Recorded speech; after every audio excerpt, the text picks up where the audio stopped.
2025년 8월 5일 화요일 아침 뉴스 브리핑 자료들 보셨죠? 정말 정신이 없네요. 정치, 수사부터 경제, 날씨까지 소식들이 정말 쏟아지고 있는데요.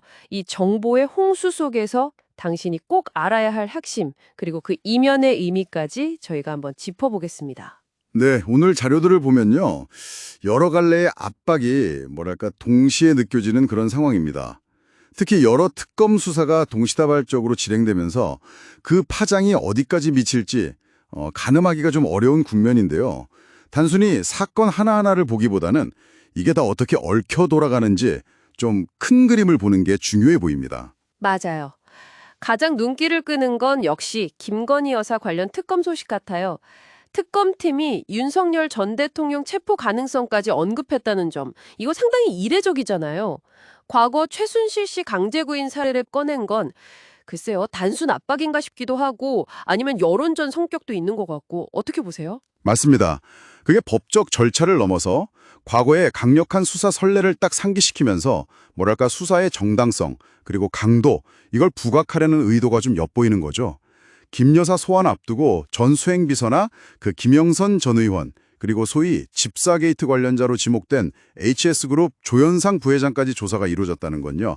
네, 특검이 김 여사를 둘러싼 의혹 전반을 완전히 정조준하고 있다는 그런 신호로 읽힙니다. 그런데 김 여사가 최상병 사건 구명 로비 의혹으로 최상병 특검 수사 대상에도 올랐다는 점, 이게 또 흥미롭네요. 한 사람을 두고 특검이 두 개가 동시에 움직이는 거잖아요. 이러면 수사 동력에 시너지가 날 수도 있고 아니면 좀 묘한 경쟁 구도가 생길 수도 있겠어요. 바로 그 점이 중요합니다. 특히 최상병 특검이 통화 내역 추적이 어려운 그 이른바 비화폰이라고 하죠. 추적 회피용 휴대전화. 그 기록까지 확보했다고 밝힌 점은 이건 수사에 상당한 자신감을 내비치는 대목이거든요. 더 나아가서 이종섭 전 장관 출국금지 해제 과정 관련해서 박성재 전 법무부 장관 등에 대한 강제 수사까지 착수하면서 수사가 점점 윗선으로 향하고 있다는 걸 보여주는 거죠. 이 두 특검 수사가 서로 정보를 공유하거나 영향을 주고받을 가능성, 이것도 배제할 수는 없으니까요. 앞으로 전개 과정을 좀 면밀히 지켜봐야 합니다. 와, 정말 복잡하네요.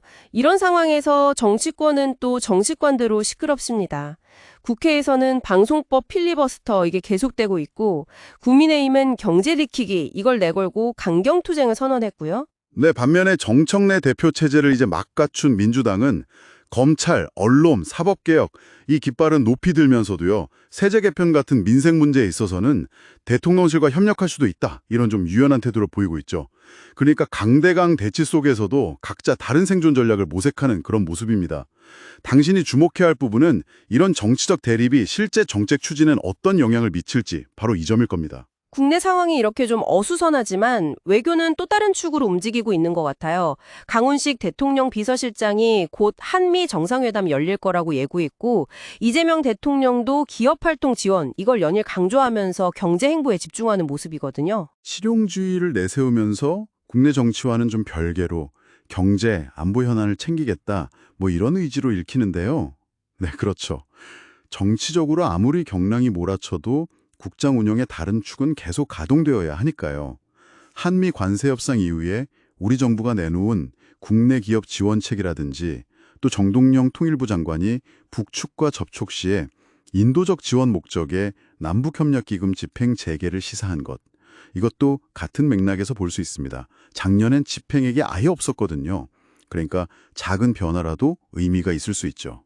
미국 소식도 좀 흥미로운 게 있던데요.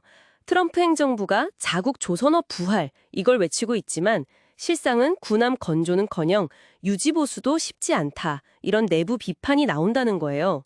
이게 단순히 미국 내 문제로 끝나는 게 아니라 글로벌 조선업 경쟁 구도, 특히 우리 한국 조선업계에는 어떤 기회가 될지 아니면 위험 요인이 될지 좀 생각해 볼 지점인 것 같습니다. 그리고 경제 지표도 잠시 짚어보죠. 지난 금요일에 좀 급락했던 코스피가 기관 매수세 덕분에 오늘은 1% 정도 반등 마감했습니다. 하지만 아직 안심하기는 좀 이릅니다.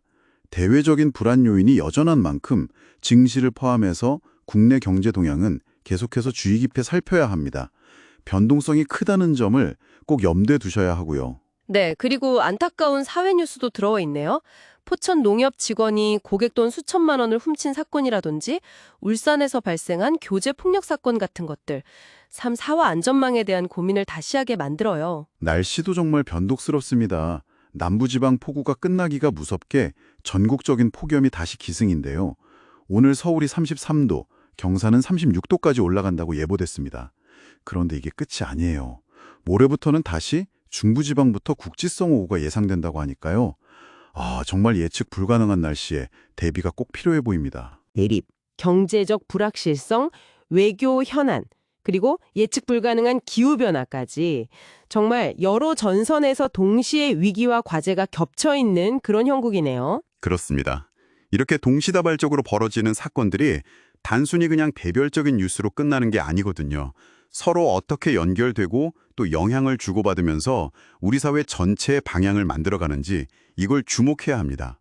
그리고 궁극적으로 이 모든 흐름 속에서 당신의 삶과 일에는 또 어떤 파장을 미칠 것인지 끊임없이 질문을 던지고 답을 찾아가는 과정이 필요할 것 같습니다.